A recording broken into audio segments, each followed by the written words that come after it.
Está grabando. Bien, bueno, saludos a todos. Vamos a continuar con el curso. Y bueno, les recuerdo más o menos lo que estábamos viendo. Estábamos viendo lo que eran vías de incorporación al ser humano y algunos parámetros de movilidad, de persistencia y de toxicidad, eh, para más o menos tener una estimación de la peligrosidad que tiene una sustancia química cuando ésta es arrojada en el medio ambiente, la peligrosidad que tiene para nosotros los humanos.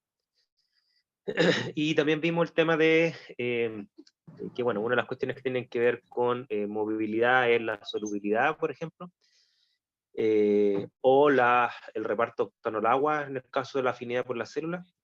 Vimos también el tema de persistencia, con el tema del tiempo de vida media, por ejemplo, y también vimos el tema de toxicidad con tanto el concepto de dosis letal media como la clasificación de carcinogenicidad que viene de la IARC, ¿ya? Y bueno, comparamos varias tablas con varias sustancias.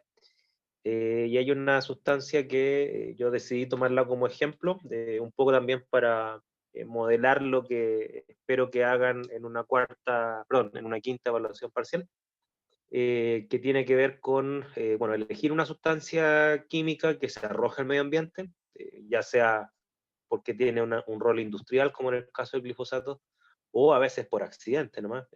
Son emisiones que son accidentales y muchas veces inevitables.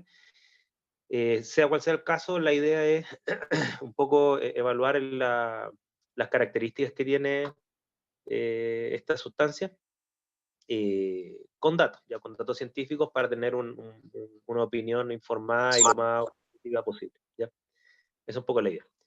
Y tomé esta presentación que no es mía, es una presentación de un ex alumno mío que lo tuve de alumno en un curso de un programa magíster, del magíster en didáctica, que ahora soy el director, y ahora tomé esta presentación de él. En su momento yo le dije que la encontraba bien buena y que se la iba a copiar, y me dijo que sí. Entonces, tomé esta presentación de él porque él en un curso que no es de química ambiental, es un curso que tiene que ver más con comunicación científica.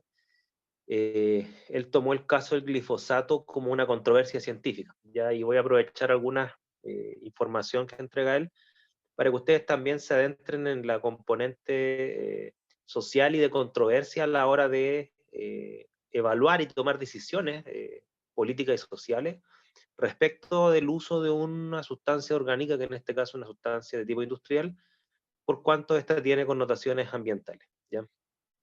Y elegí el tema del glifosato porque, bueno, como hemos mencionado en el curso, el tema del glifosato está siempre en la palestra, ¿no es cierto? Hay muchas agrupaciones ambientalistas que están en contra del uso del glifosato, con argumentos que uno los podrá considerar válidos o no válidos, ¿no es cierto? Aquí ustedes se armarán su opinión. Pero de que está, digamos, en el ojo de las discusiones sociales, está, ¿ya? Tiene buena prensa, mala prensa, bueno, ahí ustedes verán. Pero el hecho es que con los parámetros que hemos visto en el curso, uno se puede armar una opinión un poquito más informada, ¿no es cierto?, de qué tan bueno o qué tan malo o qué tan necesario es el glifosato para eh, tanto para el desarrollo de la sociedad como también para que sea un agente cuyo efecto en el medio ambiente sea más o menos controlado. Esa es un poco la idea, ¿ya? Ahora, esta presentación está centrada en la controversia, así que yo voy a enfocar un poco las diapositivas que aparecen acá al tema que nos convoca a nosotros, que es evaluar el peligro para el ser humano, no solamente a nivel de cáncer, ¿ya? Entonces ahí lo vamos a ir viendo paso a paso. Bueno, este trabajo cuando lo presentaron estaba centrado más que nada en la controversia de si el glifosato era cancerígeno o no. Porque ahí hay una controversia que tengo entendido que hasta el día de hoy sigue, ¿ya? O sea, por el lado social se le considera cancerígeno, algunas instituciones científicas también lo consideran cancerígeno. El problema es que hay más de una institución a nivel, digamos, científico que hace las estimaciones de carcinogenicidad, y aquí había una controversia porque había una clasificación que no era la misma de dos instituciones que tienen un trasfondo científico. Uno de ellos la IARC, ¿no es cierto?, que es la que nosotros le mencionamos, pero esa institución pertenece a la Organización Mundial de la Salud. Y tengo entendido, que quizás me equivoco, que como sus principales bases, por así decirlo, están en Estados Unidos.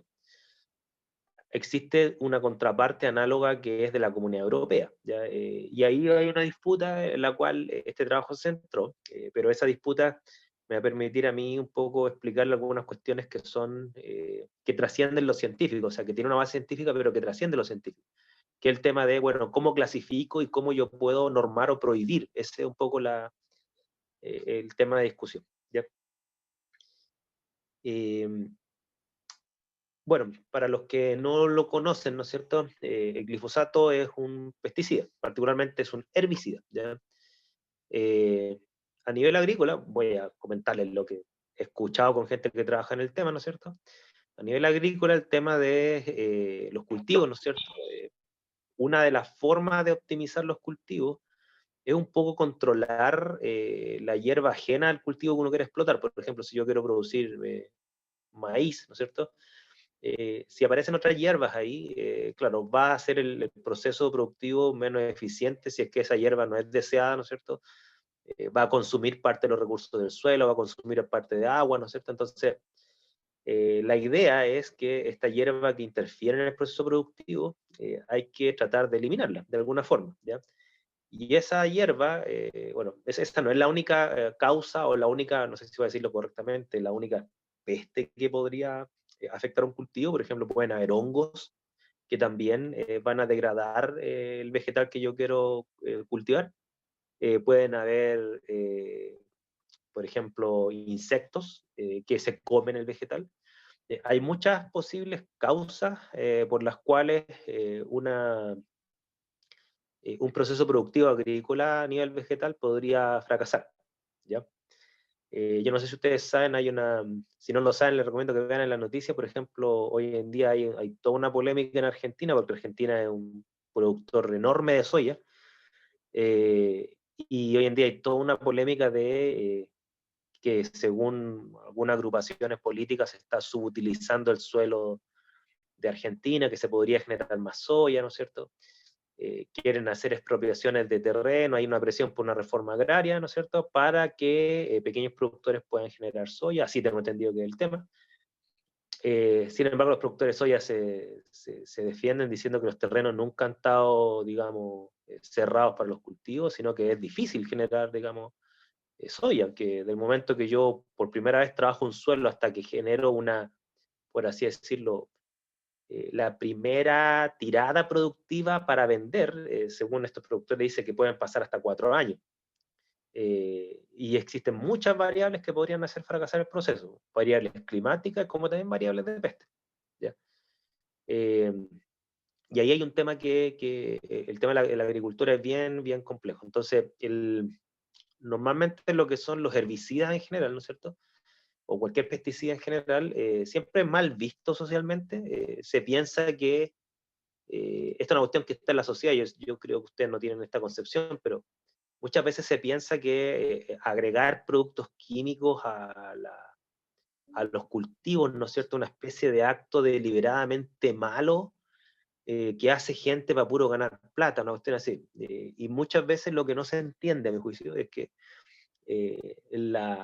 la agricultura sin pesticida, y nosotros ya la vivimos ya, y fue un fracaso. Ya la cantidad de, digamos, de pérdidas de cultivo que había antes de los pesticidas era enorme. La eficiencia de los terrenos, ¿no es cierto?, para generar comida para el mundo, hay cálculos que dicen que era hasta 7 a 10 veces más baja que la actual. Ahora, obviamente que este incremento de productividad no se debe solo a los pesticidas, pero los pesticidas sí juegan un papel súper, súper importante para que en una misma hectárea pueda alimentar a más gente, ¿ya? Y el tema de la alimentación es una cosa que no es menor, sobre todo en una población que es creciente, que cada vez demanda más comida, ¿no es cierto? Y obviamente que si queremos alimentar a más gente sin depredar tanto el suelo, hay que aumentarle la eficiencia del suelo para generar más alimento, más barato y que alcance barato.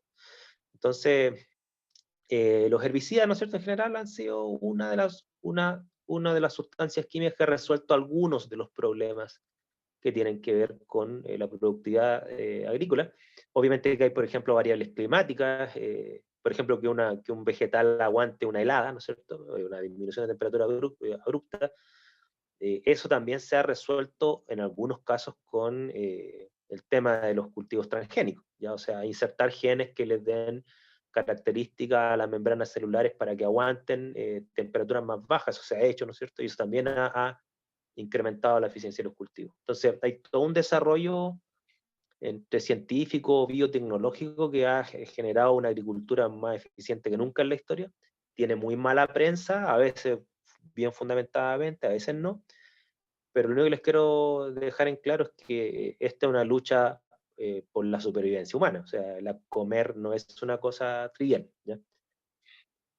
De hecho, no sé si ustedes han visto, hay un capítulo bien bueno de Los Simpsons, la otra que estaba hablando de Los Simpsons, que en donde Lisa va a comprar, creo que va a comprar fruta y vegetales a una tienda que es como alternativa, así como que no utiliza pesticidas, no utiliza transgénicos. Y el capítulo es bien gracioso porque se compran los vegetales, ¿no es cierto? Y a los 30 segundos se les pudrieron todos. Un poco como que tratan de demostrar de que, claro, si ustedes quieren prescindir de todo lo artificial y dejar cómo era la agricultura a nivel, en sus orígenes, ¿no es cierto? Además que los alimentos les durarían re poco, serían bastante más pequeños. Ya vean ustedes fotos de cómo eran lo que nosotros llamamos choclos, ¿no es cierto? De qué tamaño eran los choclos originales, los que consumían los mayas, por ejemplo, una cosa así, pero terriblemente pequeña, ni comparado a lo que comemos ahora. Bueno, después le voy a comentar algunas cosas de los que se llaman los cultivos orgánicos, que también están de moda y que los venden en los supermercados, más caros obviamente, para que conecten esto con el tema de los herbicidas, ¿ya? Entonces el glifosato es un herbicida. Ahí está la estructura química, ¿no es cierto? Tiene un grupo fosfato, un grupo amino, un grupo carboxílico. Y si ustedes ven la estructura, una molécula que es más o menos pequeña, ¿no es cierto?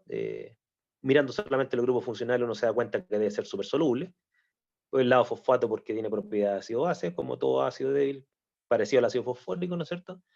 El ácido carboxílico y la amina también le dan propiedades de ácido-base, por lo tanto, y como la molécula es pequeña, no creo que sea muy apolar que digamos, entonces uno mirando solamente la molécula, uno debiera ya anticipar una solubilidad alta.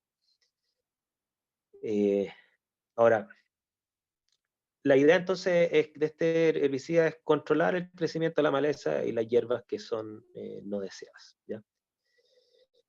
Y claro, y cómo se aplica este herbicida, como casi todos los herbicidas se aplican de forma más o menos similar, mediante aspersión. Normalmente son soluciones, ¿no es cierto?, del herbicida, son soluciones del compuesto activo, que se agregan por aspersión. Algunos, los que tienen más dinero, lo hacen con aviones, otros lo hacen con temporeros ahí cubiertos, literalmente con un spray a mano, ¿no es cierto? Y bueno, y como toda sustancia orgánica que tiene fines, digamos, de atacar la vida o con alguna fracción de esta, ¿no es cierto?, tiene cierta toxicidad.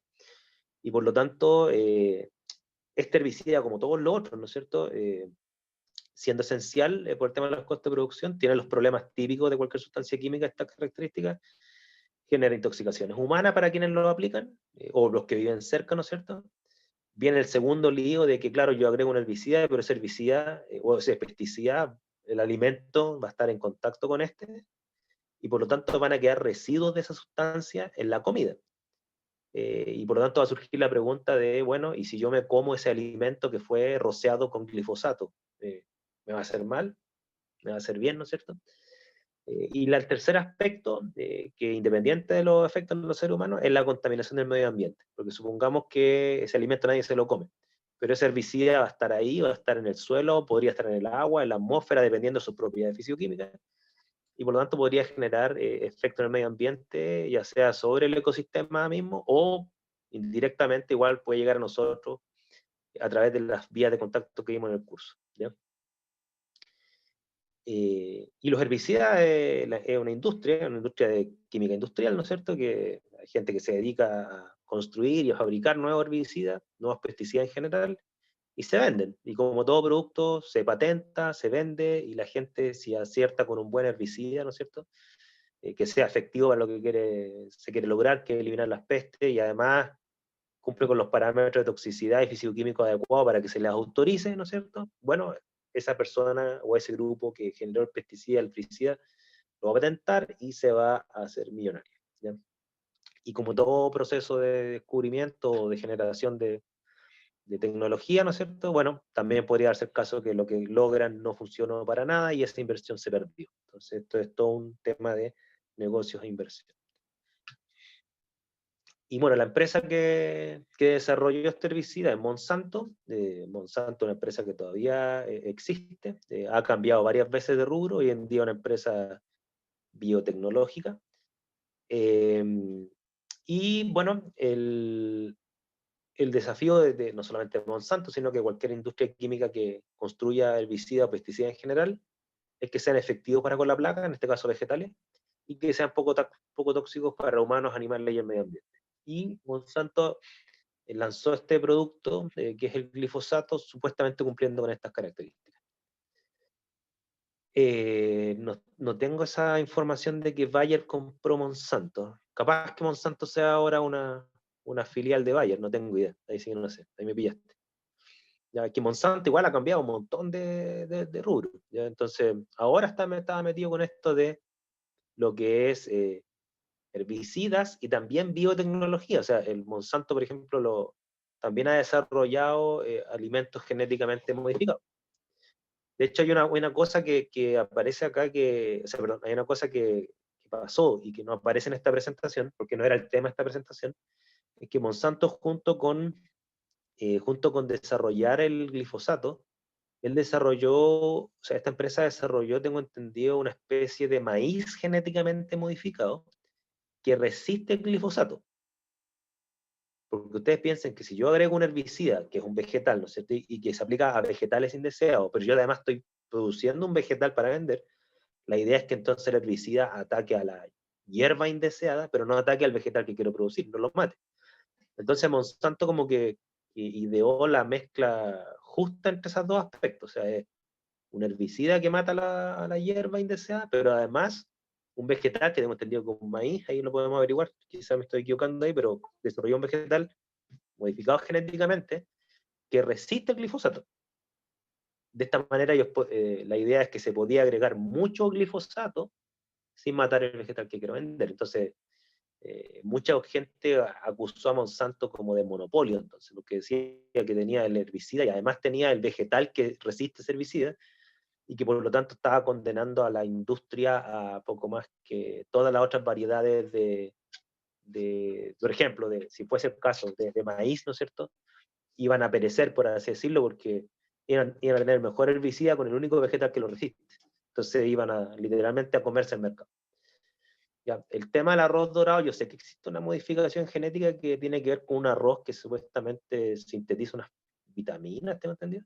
Pero no sé si es de Monsanto, ahí no lo sé, ya, porque Monsanto no es la única empresa que genera, digamos, alimentos genéticamente modificados. Pero capacito que sea Monsanto, si Monsanto no, una empresa grande.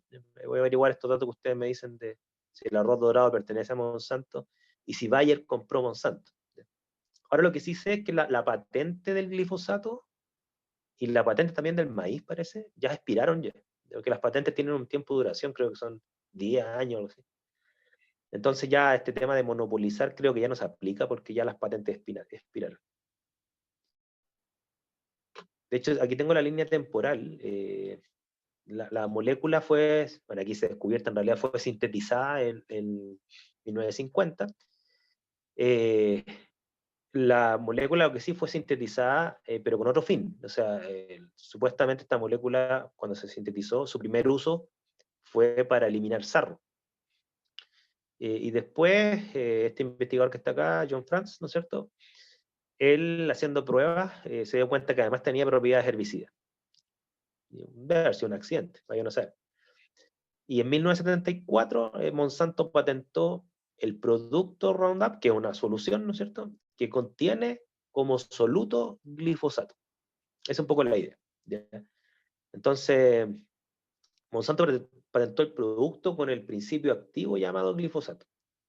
Y la solución no es menor porque no es agua solamente, ya, o sea, tengo entendido, bueno, por ahí más adelante creo que lo dice, es una solución acuosa con micelas, creo, algo así. tiene una especie de sustrato en la solución que le da mayor eficiencia a la aplicación.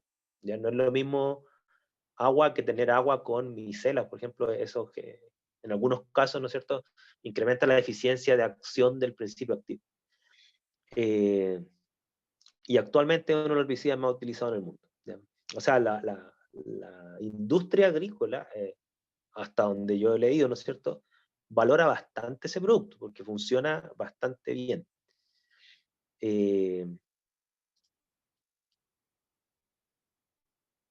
Ahora, ¿cómo actúa el glifosato? ¿Ya? Esta es una cuestión más bioquímica, yo no soy bioquímico, pero con mi ignorancia bioquímica, hasta yo lo entendí.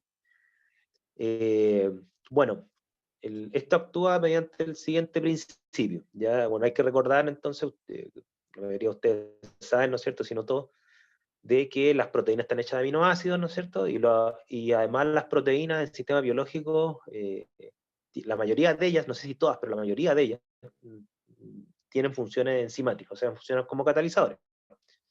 Y los catalizadores, como ustedes saben, bueno, son sustratos que lo que hacen es bajar la energía de activación de una reacción, y al bajar esta barrera energética, ¿no es cierto?, puede generar que reacciones que no ocurren o ocurren muy lentamente, ¿no es cierto?, en presencia de una enzima ocurren. Entonces, como todos nosotros sintetizamos proteínas, ¿no es cierto?, y hay todo un tema como que va desde el gen a la proteína para que la maquinaria celular vaya sintetizando proteínas que uno necesita. En el caso de los vegetales no es la excepción, ¿no es cierto? Se requieren ciertos aminoácidos esenciales para que los seres vivos, ¿no es cierto?, mantengan su estructura proteica básica que le da sustento a las células. Eso es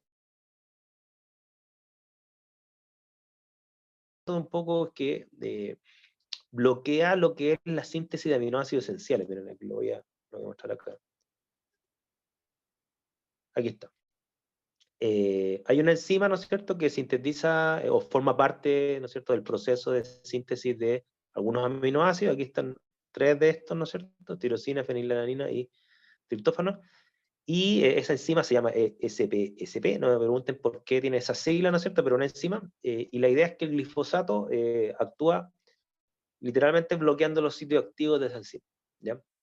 No estoy claro mediante qué mecanismo, no sé si ese mecanismo es, no sé, un mecanismo de una formación de un enlace covalente por adición, eh, no sé si un mecanismo ácido-base, no sé exactamente el mecanismo, pero el hecho es que bloquea los sitios activos de esa enzima, y al bloquearlo inhibe la síntesis de esos aminoácidos, y como son aminoácidos esenciales, el vegetal muere. ¿Ya? Y la gracia que tiene esta moda de acción es que esa es una enzima, al menos hasta donde dice este trabajo, ¿no es cierto?, que se da solamente en vegetales. No es una célula, no es una enzima que esté presente en animales. Por lo tanto, así en el papel, ese modo de matar, por así decirlo, una célula, no se aplicaría a nuestras células animales. Esa es como la defensa que se hace a este pesticida. O sea, no debiera ser tóxico mediante este mecanismo, porque pueden haber otros, ¿no es cierto? Mediante este mecanismo no debiera ser tóxico para con los animales, tiene que ser tóxico para con los vegetales. Pero insisto, mediante ese mecanismo, o sea, una molécula puede actuar por otra forma, ¿ok? Pero por inhibición enzimática no sería tóxico. ¿Ya? Entonces la planta se seca y muere al cabo de unos pocos días, se fue la hierba, ¿no es cierto? Y todos felices. Eh, bueno, aquí está un poco la explicación de lo mismo que yo les dije, ¿no es cierto? Voy a saltarme esta diapo. Ahora, claro, ¿cuál es el tema de que, bueno, Monsanto vendió entonces su producto con este principio que tengo entendido que nadie ha refutado ese mecanismo, o sea, al parecer está demostrado científicamente, ¿no es cierto? No, por tanto, uno actuando de buena fe, uno debiera creer eso, porque si no, ya existirían papers que hayan demostrado lo contrario. Y aquí dice, ¿no es cierto?, cita textual de la página de Monsanto: el glifosato inhibe específicamente una enzima vegetal esencial para el crecimiento de la planta. La presencia está encima de las plantas, pero no en seres humanos y animales. Contribuye al bajo riesgo para la salud, siempre que sea utilizado de acuerdo a las recomendaciones del fabricante. ¿A qué se refiere cuando dice siempre que sea aplicado de acuerdo a las recomendaciones del fabricante? Es que cuando se agregan pesticidas, hay tanto recomendaciones del fabricante como también de instituciones. Por ejemplo, tengo entendido que el que norma esto acá en Chile, el SAC, creo, el Servicio Agrícola y Ganadero. Hay recomendaciones de cómo aplicar los pesticidas en general y los herbicidas en particular. ¿Ya? O sea, hay recomendaciones tanto del fabricante como también legales, ¿no es cierto?, que dicen cuáles son los herbicidas que están permitidos, cuánto se puede agregar por hectárea, con qué frecuencia. O sea, todo esto no es, digamos, al lote. De hecho, tengo entendido que hay un documento acá que se llama algo así como las buenas prácticas agrícolas, que lo elaboró el SAC, si mal no recuerdo, donde ahí aparece un poco eso, y se entiende que toda la gente, se entiende que la gente debiera seguir más o menos esas recomendaciones, y también hay fiscalizaciones, ¿ya? Hay fiscalizaciones tanto analíticas, ¿no es cierto? Se hacen análisis de los alimentos para ver si cumplen con los estándares por ejemplo, de presencia de ciertos herbicidas. Algunos están prohibidos de lleno, ¿no es cierto? Por lo tanto, no es llegar, compro y aplico, ¿ya? Sino que tiene que haber autorizaciones del producto y de la forma de administrarlo. Y dentro de esas recomendaciones hay recomendaciones de seguridad para quien se expone a esto. La persona que arroja el pesticida, por ejemplo, siempre se les dice que tiene que ir con cierta protección, con una máscara, cierta distancia, cosas por el estilo, ¿ya? Eh,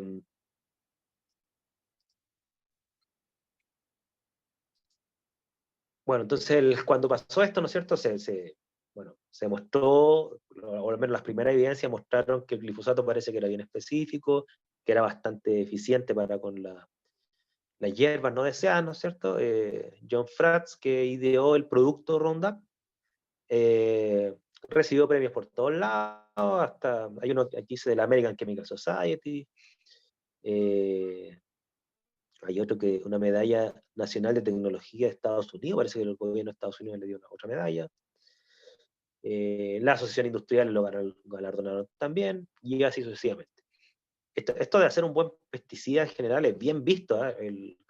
Yo les mencioné, después les voy a mostrar quién es.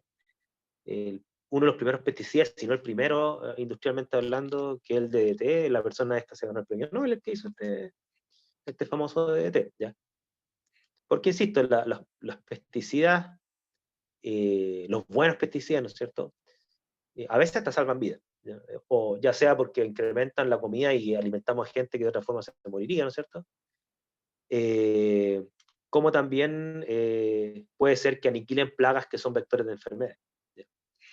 Y aquí Sebastián me pregunta si entonces el glifosato no tiene relación con los neonicotinoides. No estoy seguro, porque la nicotina es considerada un pesticida, a pesar que es un pesticida de origen natural, no es un pesticida de origen artificial, ¿ya?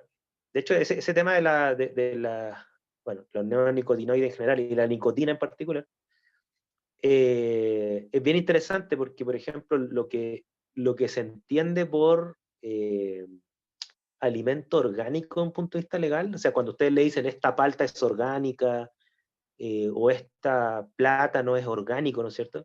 Y la gente lo tiende a preferir, los que tienen esta visión como antiquímica.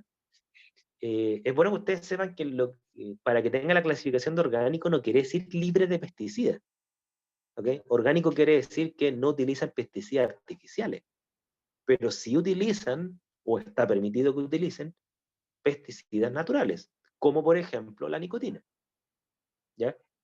Y les voy a mostrar, creo que lo tengo en unas diapos más adelante, si no la buscamos, ¿no? Que ustedes comparen las propiedades físico-químicas de la nicotina respecto al glifosato, por ejemplo.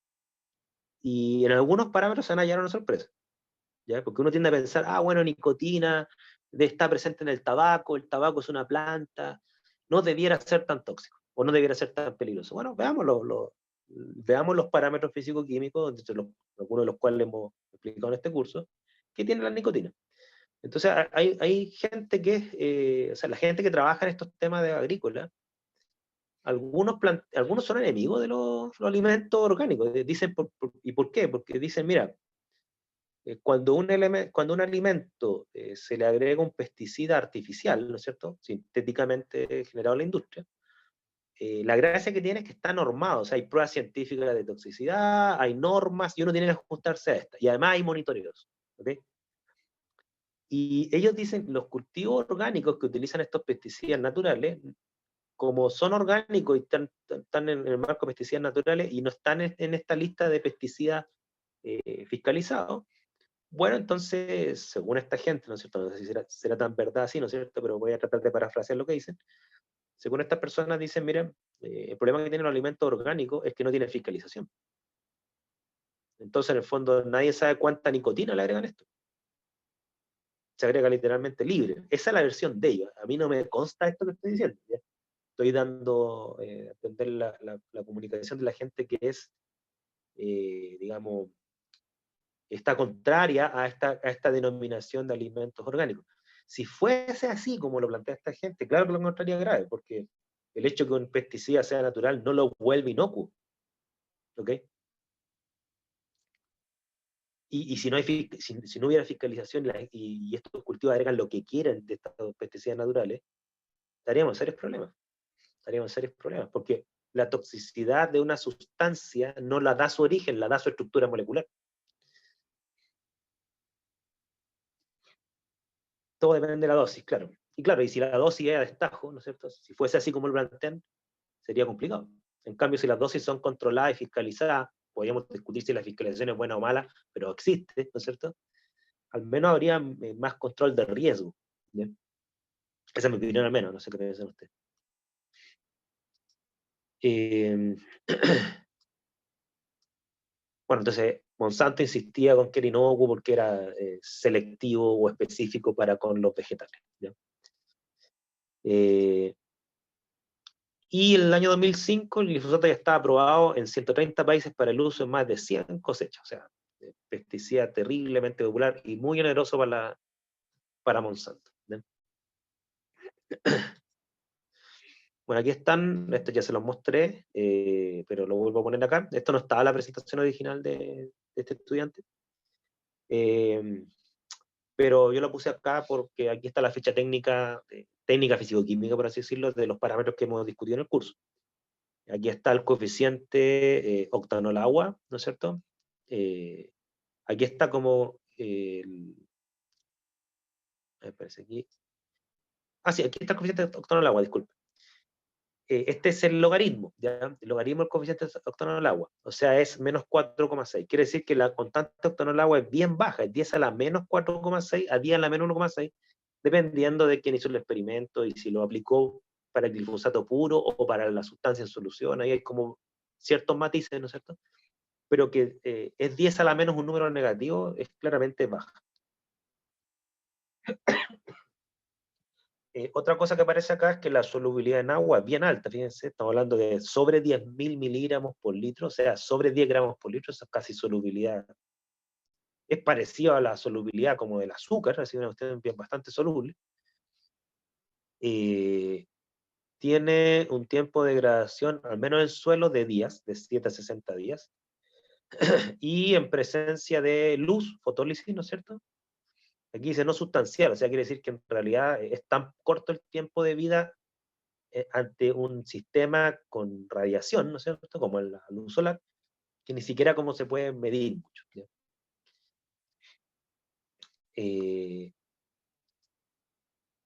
Ahora, ¿cuál es el problema? Que esto que sonaba bien en el papel se empezó a cuestionar por cuánto empezaron a aparecer casos de personas que estaban expuestas a estos pesticidas directo o indirectamente y desarrollaron enfermedades. Ya aquí estas son bueno, capturas de noticias, ¿no es cierto? Este es un caso bien trágico de esta persona que un ex agricultor, fíjense, de la soya en Argentina, ¿no es cierto? Él utilizó, digamos, o sea, él aplicó este producto, a pesar que él declara que nunca recibió instrucciones para utilizar equipo protector. Y bueno, ya cuando tenía 40 años ya está demacrado. ¿Ya? Eh, Ahora, claro, cuando uno ve un caso tan trágico como este, ¿no es cierto? Que no sé si todavía seguirá vivo esta persona, eh, siempre va a surgir la duda si su condición obedece a la toxicidad del glifosato en sí, opción número uno. La opción número dos es a la mala aplicación del glifosato por no utilizar protector, opción dos, ¿no es cierto? O la opción tres, cosa que yo así, por así decirlo, a nivel meramente emocional uno tiende a no creerla, ¿no es cierto? A lo mejor su condición obedece a otra cosa y esto del glifosato fue una mera coincidencia. A lo mejor tenía otra enfermedad. El hecho es que para establecer una causalidad no basta un testimonio. O sea, obviamente que uno cree que está enfermo, eso es evidente. Lo que uno no ve es cuál es la causa. Yo puedo compartir con ustedes que lo más probable es que sea el glifosato. O sea, ¿cómo tanta coincidencia que sea otra cosa, ¿no es cierto? Pero hay que descartar eso. Y lamentablemente a nivel científico un caso no es suficiente, sobre todo los que estudian bioquímica saben mejor que yo, que uno necesita tener ciertos controles para descartar las casualidades, ¿ya? Sin desmerecer el drama humano que tiene esta persona y que merece, digamos, la ayuda o las compensaciones necesarias, son esta discusión. En estas mismas zonas de Argentina, ¿no es cierto?, se notificaron varios testimonios de efectos. Y esos efectos, por ejemplo, aquí, bueno, hay madres, ¿no es cierto?, que cuentan enfermedades de sus hijos que quedaron paralizados. Aquí hay, bueno, testimonios de familias que decían que vivían cercanos a estos campamentos de soya que era transgénica, ¿no es cierto? Y los aeroplanos arrojando este producto bastante regularmente. Madres de esa misma zona que decían que hijos de ellos murieron por falla renal, ¿no es cierto? O con defecto al nacimiento. Hay varios testimonios, ¿ya? Y obviamente que la gente, con justa razón, ¿no es cierto?, busca justicia, ¿ya? Pero para establecer justicia hay que encontrar la causa. Y claro, a nivel emocional uno busca la primera causa que a uno le hace más sentido, que lo más probable es que sea esto, pero insisto, eso hay que demostrarlo. Eh, bueno, entonces a nivel social la conjetura que anda dando vuelta, ¿no es cierto?, es que el glifosato es cancerígeno y es el causante de varios dramas humanos como estos que acabamos de escribir, que aquí hablamos de Argentina, ¿no es cierto?, país vecino, pero hay varios testimonios a nivel mundial, ¿ya? El asunto es que dicen las pruebas científicas. Bueno, este trabajo que yo estoy mostrando, este estudiante se dedicó a analizar la información científica que había, o sea, hasta dónde era confiable el análisis bibliográfico del caso del glifosato. Entonces aquí él construyó una línea de tiempo, y esta línea de tiempo es bien interesante, por cuanto, bueno, muestra la historia del glifosato cuando se sintetiza el año 50, cuando se patenta como agente de eliminación del sarro, cuando se patenta como una solución herbicida, el año 94 cuando Monsanto produce las semillas resistentes al glifosato, o sea, hace alimentos genéticamente modificados que además resisten a su propio herbicida. Como yo les mencioné, la patente expiró el año 2000. El año 2015 apareció esta controversia de si era cancerígeno o no, y ahí se enfrentaron dos instituciones que tienen trasfondo científico detrás. La IARC, que es la clasificación, lo clasificó en categoría 2A. Acuérdense que nosotros vimos en el curso que habían varias categorías. La categoría 1, ¿no es cierto?, es aquella categoría que una sustancia que ha clasificado en ella siempre y cuando exista evidencia concluyente de que es carcinogénico en humanos. ¿Ok? O sea, pero el estándar de prueba tiene varios niveles. O sea, hay estándares de pruebas que son, por ejemplo, testimonios aislados que uno podría sospechar que se deben a la sustancia, como los que acabamos de ver. Luego ya hay una estadística más rigurosa que muestra que hay cierta correlación de cierta prevalencia de cáncer. Ese ya es un estándar de prueba un poco mayor. No son casos aislados, son casos estadísticamente tratados y que muestran tendencias, ¿ya? Después están los estándares de prueba mayores, en donde además se demuestran que esos casos, que esa estadística se condice con estudios experimentales en animales, ¿no es cierto? Y después está el estándar de prueba más alto, que además, que toda esta estadística se condice con estudios en animales y con estudios en humanos. ¿Okay? Entonces, la categoría 2A, bueno, más adelante está en la presentación, pero se plantea que existe evidencia suficiente en animales, pero no existe evidencia suficiente, no es que no exista, no existe evidencia suficiente en humanos. Eso significa categoría 2A. Y la IARC clasificó al glifosato ahí. Sin embargo, el análogo europeo de la IARC, ¿no es cierto?, la EFSA, que es una autoridad de seguridad alimentaria, lo clasificaron, ellos no tienen los mismos números que la IRC, pero lo clasificaron como poco probable que cause cáncer en humanos. O sea, si nosotros lo lleváramos esto a la categoría de la IRC, eso estaría en categoría 3. ¿Ya? O sea, como que hay cierta sospecha, pero no hay nada demostrado. Es poco probable en realidad que cause cáncer en humanos. Entonces, bueno, había una diferencia de opinión. Ahora, yo cuando presentaron este trabajo, yo estaba al tanto hasta ahí, pero no sabía las diferencias que había entre ambas agencias. Yo decía, bueno, esto es lo típico que pasa en ciencia, que hay pocas de estudios, habrá que esperar. Aquí Cristian dice, eso de que en Alemania lo calificaran así era en parte porque Bayer compró Monsanto, entonces les convenía que fuera catalogado así. O sea, bueno, que las industrias presionan a las instituciones científicas para lograr la categoría que más les conviene, eso a mí me consta. Ya yo les conté el caso en el tema que trabajo yo, que, bueno, uno de los temas que trabajo yo, que tiene que ver con el óxido de antimonio 3, yo fui a un congreso, que es un congreso que se hace con una frecuencia indeterminada, porque somos muy poca gente los que trabajamos en este tema, el congreso que se llama Antimonio en el Medio Ambiente. Ya se han hecho 3 versiones en los últimos años, desde que existe este congreso. Han habido solamente 3 versiones, yo he ido a las últimas 2, y ahí fue un científico representante de la industria de productores de compuestos de antimonio, ¿ya? Y fue a apelar y a poner dudas sobre la calidad de la evidencia de los que investigamos el tema, ¿no es cierto? Y esta es una de sus estrategias para presionar, o sea, van por otros lados también, ¿ya? También hacen sus propios estudios, y así sucesivamente. Entonces presionan por todos lados, por el lado social a nivel de los congresos, por el lado científico financiando sus propios estudios, ¿no es cierto? Claro, eso es un lobby, pero no un lobby igual a un lobby político, ¿ya? Este es un lobby que pasa por argumentos científicos, ¿ya? Porque ellos generan su propia evidencia financiando sus propios estudios. Y eso no está prohibido en una revista, como yo les mencioné, lo que está prohibido es no declararlo. O sea, una industria tanto de herbicidas como de lo que sea, puede financiar estudios y publicar. Lo que no puede hacer es no declarar su conflicto de interés, ¿ya? Esto es como una frase que una vez dijo Piñera, que decía, porque él también tenía conflicto de interés cuando fue presidente, porque tenía acciones del LAN. Piñera dijo una frase que yo le encontré la razón, ¿eh? Este tipo dijo, el problema no es tener conflicto de interés. La mayoría de la gente tiene conflicto de interés. Lo importante es cómo uno gestiona ese conflicto de interés. A nivel científico,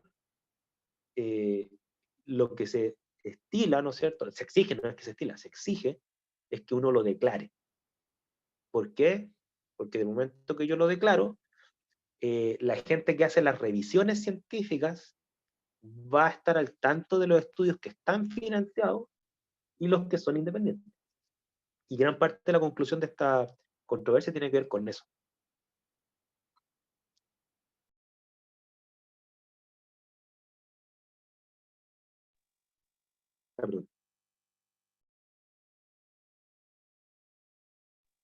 Ya, a ver, aquí estamos. Ah, ya, aquí. A ver, acá. Entonces ahí están las dos industrias enfrentadas, ¿ya? Enfrentadas en una clasificación que no era la misma. Ahora, estas instituciones, ¿no es cierto? Bueno, ¿dónde está el principal, digamos, diferencia entre ambas instituciones? De aquí vas a estar en una diapositiva que está más adelante. Aquí está la definición, ¿eh? Recuerden que categoría 2 es que existe evidencia limitada de carcinogenicidad, pero existe una presencia de asociación positiva entre la gente y el cáncer. Esa asociación se hace en animales.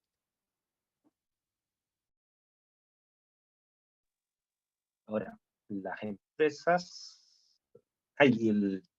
la categoría 2A, ¿no es cierto? Aquí esta tabla es bien buena, que nosotros la mostramos en el curso. La categoría 2A, como yo les decía, establece que la evidencia en animales es suficiente, ¿ya? Y animales normalmente mamíferos, ratas, ¿ya? Rata o ratón. Y que la evidencia en humanos es limitada, repito, limitada no quiere decir que no hay, quiere decir que hay poca, o sea, no es concluyente. Entonces, claro, la IRC lo clasifica 2A. O sea, quiere decir que está a un paso de ser probado en humano. Ahí está el glifosato, ¿no es cierto? 2A. ¿Dónde está la diferencia de resultados? Entonces, las diferencias están en el tipo de estudios que consultaron a la hora de concluir la categoría, ¿ya? Entonces, la IRC, ¿qué es lo que hace? La IRC hace un análisis del estado del arte, ¿no es cierto?, de todos los estudios que están publicados en las bases de datos científicas con revisión de pares. Un poco lo que estábamos hablando ayer, ¿ya? Es decir, claro, yo puedo publicar cosas, o sea, yo puedo hacer investigaciones, yo puedo incluso comunicar esas investigaciones como a mí se me antoja. O sea, si yo hago una investigación, ¿no es cierto? Y hago una página de internet propia y digo, miren, yo investigué esto, ahí están mis resultados, lo estoy comunicando. Pero no cumplo con los estándares de la ciencia. ¿Y cuáles son los estándares de la ciencia? Que antes de comunicarlo debe estar aprobado por revisión de pares. Y una revisión de pares que sea, digamos, objetiva. ¿Qué significa que sea objetiva? Que los pares que revisan mi trabajo no tengan relación profesional conmigo. Normalmente se estila, al menos en todas las revistas que he publicado yo, se estila que el autor nunca conoce el nombre de los pares que aún lo revisaron, de forma de no hacer presiones sobre esto, ¿no es cierto? Sin embargo, existen revistas que son más rigurosas aún y ponen el sistema que se llama doble ciego. ¿Qué significa doble ciego? Que ni el autor del trabajo conoce a sus pares, ni los pares conocen el nombre del autor del trabajo. Ahora, son pocas las revistas que llegan a doble ciego. Yo, de las revistas que he publicado en una sola, he estado al nivel de doble ciego. O sea, una vez me llegó un trabajo sin los nombres de los autores, ¿ya? Yo considero que es bueno, o sea, porque así uno es más objetivo.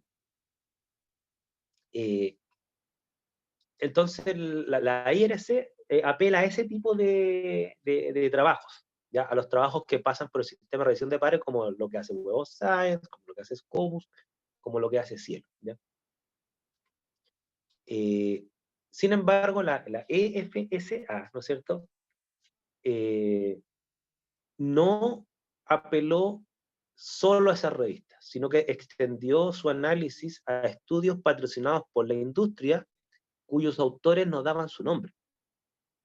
O sea, si ellos apelaron a estudios que no tenían autor, ¿ok?, sino que decía industria tanto y no tenía autor, quiere decir que eran estudios que no pasaban por el sistema de revisión de pares. A ver, demos un segundo. Voy a dar, tengan 5 segundos de pausa.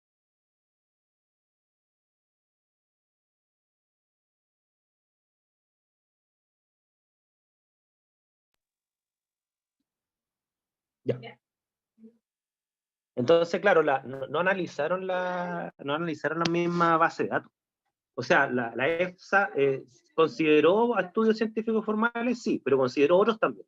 Y los puso al mismo nivel en su análisis estadístico. De hecho, aquí dice que los nombres de los científicos participantes, de los 73 estudios que analizaron, en 14 los autores no revelaron su nombre. Entonces no eran estudios que pertenecían al sistema de revisión de pares, sino un paper en el Web of Science, todos tienen otro responsable. Entonces, claro, no eran estudios indexados. Hay ahí un problema, ¿ya? Y además se escudaban un poco en lo que es, ¿cómo decirlo? En lo que es el secreto por derecho de autor. O sea, si una industria paga un estudio, ¿no es cierto? A mí me ha pasado, yo no hice un estudio para una industria, pero un estudio absolutamente cuyo fin era hacer un reporte técnico para la industria, nunca fue publicarlo, ¿no es cierto? Entonces yo hice un estudio para la industria y uno firma un contrato y se entiende que ese estudio no es mío, es de la industria. Por lo tanto, la industria tiene todo el derecho a decir, ¿saben qué? Este estudio no lo voy a comunicar porque es mío. ¿Ok?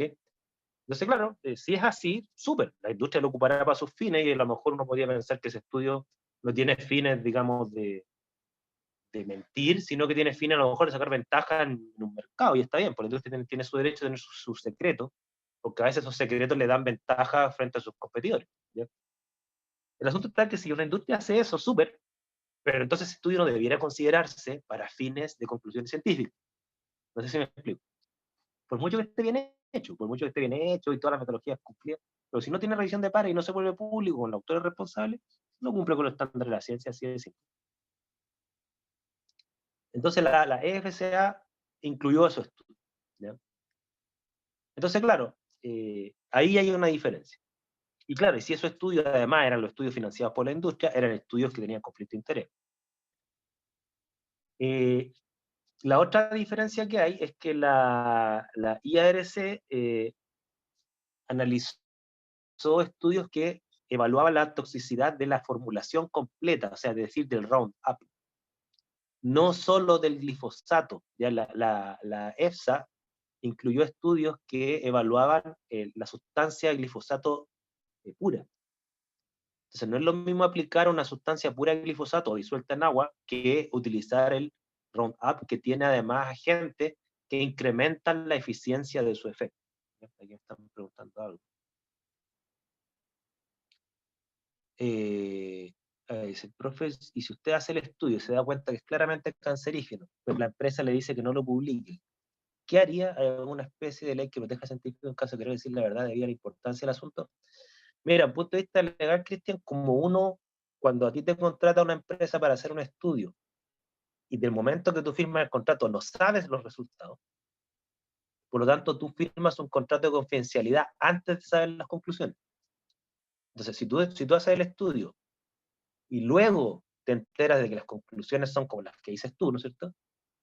Lamentablemente, por un tema legal, tú, si haces esto, o sea, tú dices, yo voy a decir la verdad por el bien de la humanidad, ¿no es cierto? Pero nadie te obligó a firmar un contrato de confidencialidad. Entonces, si tú haces eso, perfecto, vas a salvar la humanidad, pero te expones a una demanda que te puede arruinar de por vida. ¿Ok? Entonces, ahí hay que tener cuidado con los estudios donde uno se mete también. ¿Ya? O sea, yo siempre he sido de la idea de que uno puede, por así decirlo, vender sus habilidades científicas, pero uno la puede vender en algunas cosas, no en todas. ¿Ya? Yo afortunadamente desempeño una disciplina, la química analítica ambiental, que tiene una fuerte, digamos, componente de negocios, por cuanto la química analítica ambiental, la química analítica particularmente, ¿no es cierto?, tiene un tema de control de calidad que es tremendamente útil para la industria. O sea, controlar la calidad de un proceso productivo es fundamental para optimizarlo. Entonces yo puedo vender mis productos, venderme científicamente por el lado de la química analítica, y no me genera grandes problemas éticos, para nada. ¿Ya? El tema de la química ambiental es un poquito más delicado. Es un poquito más delicado. ¿Ya? Si tú no quieres perder independencia, mejor que no te prestes para que te financien estudios ambientales. No sé si me explico. Y aquí dice Cristian, claro, si uno puede formar una investigación paralela o no. O sea, claro, si yo luego voy y me gano un Fondesit y hago el mismo estudio, el mismo, ¿ya?, por el cual me financió la industria, ¿no es cierto?, me pueden acusar de plagio. También tengo que ser bien claro, o sea. Eh, entonces ahí hay que tener por eso cuidado. O sea, cuando uno firma un contrato de confidencialidad con fondos privados, del momento que lo firmó, en mi opinión, uno tiene que... No, claro, a ti, Cristian, te pueden acusar de plagio por cuanto si tú duplicas un estudio que hizo otra persona y esa persona lo demuestra, ¿no es cierto? Listo, perdiste, ¿ya? O sea, si tú vas a tomar las mismas muestras, los mismos lugares, eh, para obtener las mismas conclusiones, te van a acusar de plagio. No, no, independiente de que lo hiciste tú, porque el estudio no es tuyo. O sea, cuando tú firmas un contrato de confidencialidad y la industria pone la plata, esos resultados no son tuyos, son de la industria. Eso se llama propiedad privada. ¿Ya? Que el que pone el capital es dueño de la propiedad. Bienvenido al capitalismo. ¿Ya? Entonces, ahí hay un problema. Entonces, yo tengo casos de colegas que les ha pasado eso, o sea, que ellos han hecho estudios para empresas, eh, y, por ejemplo, han tenido que pedir permiso a la empresa a la hora de presentar estos resultados en Congreso. ¿Ya? De hecho, yo le había pedido a un colega que no es de esta universidad, que caso él me podía hacer una clase para ustedes, ¿no es cierto? En temas de química ambiental que yo estudié, y yo le estaba preguntando por un tema que él había presentado en un congreso. Entonces yo le dije, oye, ¿tú me puedes hacer la presentación de lo que hiciste en el congreso tanto? Porque les puede interesar a mis estudiantes. Y él me respondió y me dijo, no puedo, porque la empresa me autorizó solo para presentarla en el congreso de química analítica ambiental. Yo tendría que volver a pedir la autorización a la empresa para además presentar un curso. Exactamente. Entonces la propiedad del producto es de quien lo paga. Entonces, claro, aquí la EFSA se enfrentó un poco a eso, o sea, tomó estudios que lo más probable, aquí estoy especulando, pero un poco para entender esto, lo más probable que son estudios que las mismas empresas tenían, que no lo habían publicado, y se lo facilitaron a la EFSA para que lo incluyera en su análisis a la hora de clasificar. Y eso, no, a mi juicio, no se hace. O sea, si vamos a clasificar con estándares científicos, hay que hacerlo de acuerdo a los estándares de la ciencia. Y esos no son los estándares de la ciencia. ¿Okay? Artículo 400 de la nueva Constitución. O sea, si aparece una vez la palabra ciencia en la Constitución, ya me voy a dar por pagado, ¿ya? Como la base de la toma de decisiones de esta nación serán las revisiones científicas basadas en estándares internacionales. Si sale eso, ya me tiro por un puente bajo de felicidad. ¿Sí? Entonces, claro, aquí este estudiante, al cual le puse un 7 entre paréntesis, a pesar que tiene una falta de ortografía, él concluyó, ¿no es cierto?, que él se inclina por la conclusión de la IRC por todo el antecedente que estamos discutiendo, ¿ya? Y es que la IRC recurrió a material que cumple con los estándares de la ciencia, ¿ya? Y repito, esos estándares son revisión de pares, autorresponsable, de forma de exponerse a la refutación, ¿ya? Por ejemplo, si la empresa tomara su estudio y los publicara, es decir, los sometiera a la revisión de pares para que salga una revista, ahí es súper bueno porque quedaría de dominio público y cualquier científico en el mundo podría ir a tomar esa misma muestra y decir, ¿saben qué? Yo no tuve las mismas conclusiones. Ustedes están mintiendo. Ahora, este ejemplo que yo les estoy mostrando se ha dado muchas veces. Ya, por ejemplo, si ustedes ven los primeros estudios que se hicieron respecto a los efectos de fumar sobre las personas, pasaron de que fumar es bueno a que fumar es cancerígeno, ¿ya? Para que ustedes se hagan una idea. ¿Ya? La última controversia que yo vi, que no tiene que ver con química ambiental, tiene que ver con seguridad alimentaria, tiene que ver con el consumo de azúcar. ¿Ya? El tema del consumo de azúcar fue súper controversial porque cuando se hablaba, por ejemplo, de enfermedades cardiovasculares, los, no sé, por las enfermedades cardíacas en general relacionadas con la mala alimentación, por décadas todos decían que era la grasa saturada, el colesterol, ¿no es cierto? Y fíjense que salió un review hace como 4 años atrás, 5 años atrás, donde separaron los estudios que financiaban la industria alimentaria, particularmente la azucarera, versus los estudios independientes, y se dieron cuenta que las conclusiones eran diferentes. Cuando tomaron solamente el estudio independiente, se dieron cuenta que el consumo de azúcar era muchísimo más dañino que el colesterol, la grasa saturada y todo este cuento. ¿Okay? Entonces, un elevado consumo de azúcar asociado a una alta ingesta calórica es por lejos, de acuerdo a lo que dicen los últimos reviews, lo más dañino para la salud. Y no es que el huevo, y no, que un huevo a la semana, no sé, sino eso al parecer no. Sí, la grasa es menos dañina que el azúcar cristiano. Pero lo que decían los estudios sí, era que la grasa es menos dañina que el azúcar, entendiendo que el azúcar se vuelve dañina en personas que además la mezclan con una alta ingesta calórica.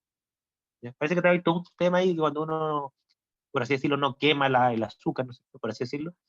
Parece que hay todo un tema ahí de cómo el organismo responde a un exceso de azúcar para metabolizarla y transformarla en glucógeno, y pasa grasa, ¿no es cierto? Entonces eso sobrecarga algunos órganos, no sé si el hígado o el páncreas, ya estoy un poco perdido.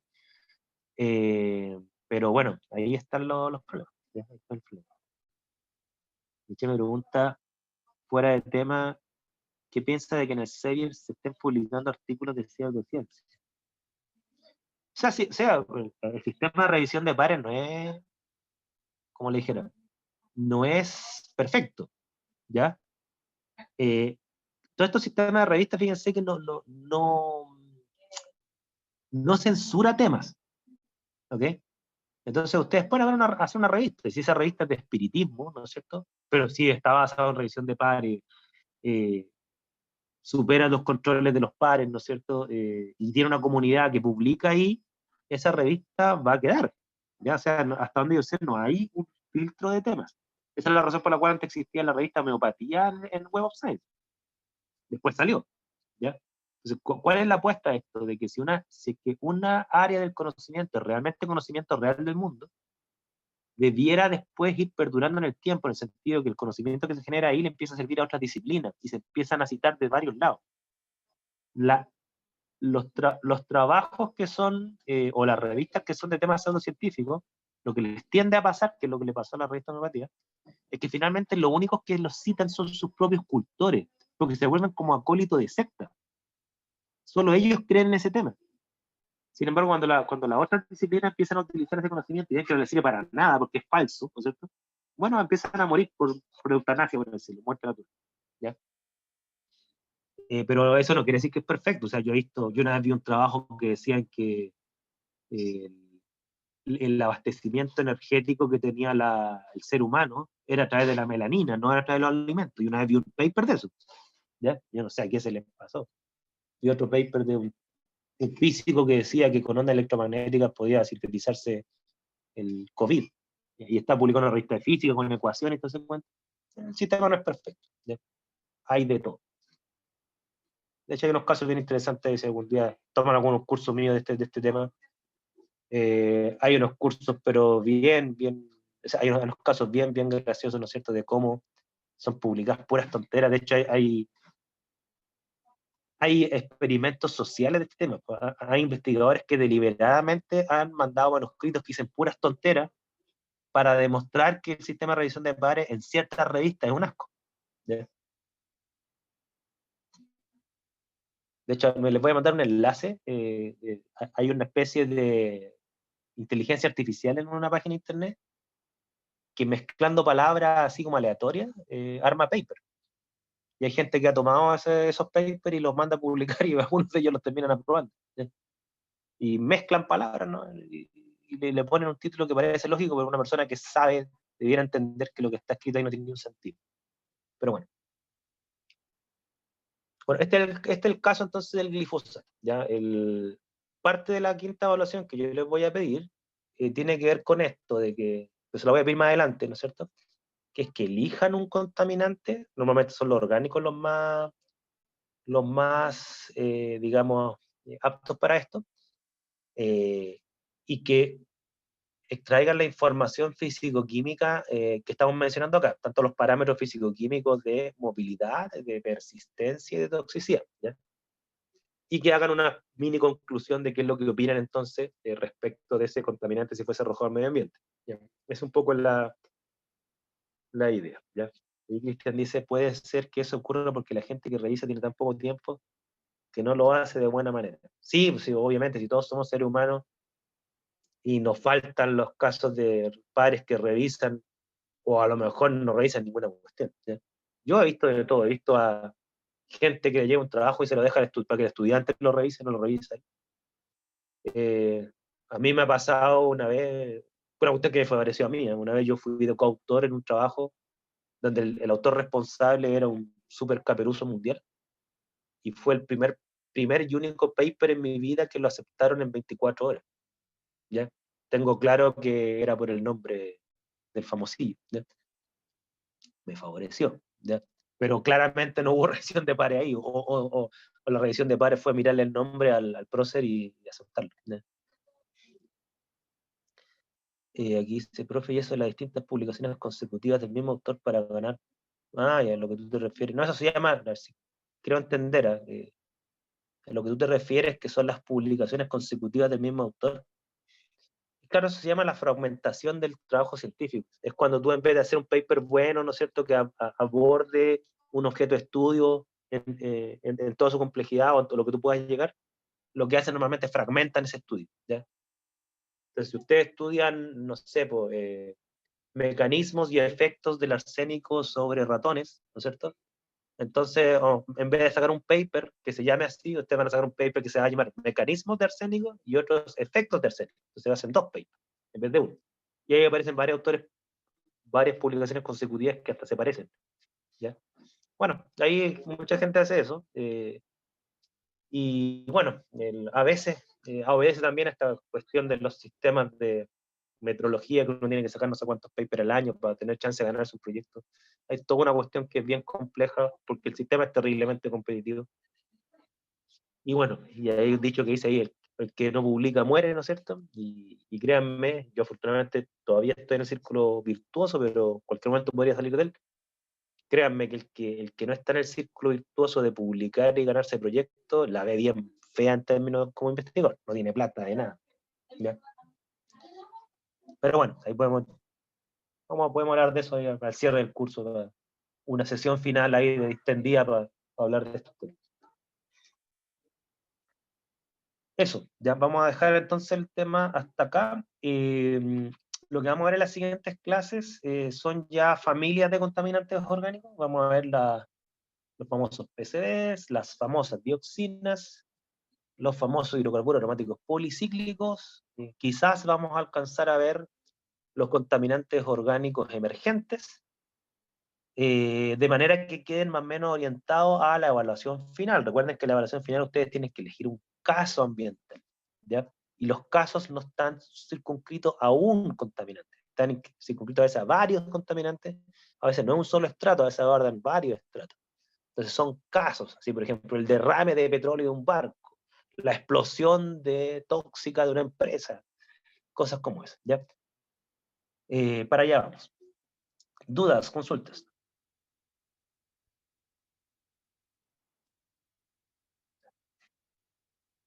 ¿No? Ya, vamos a quedar hasta aquí. Les subo el video en unos minutos más. ¿Ya? Que estén bien. Chao, chao.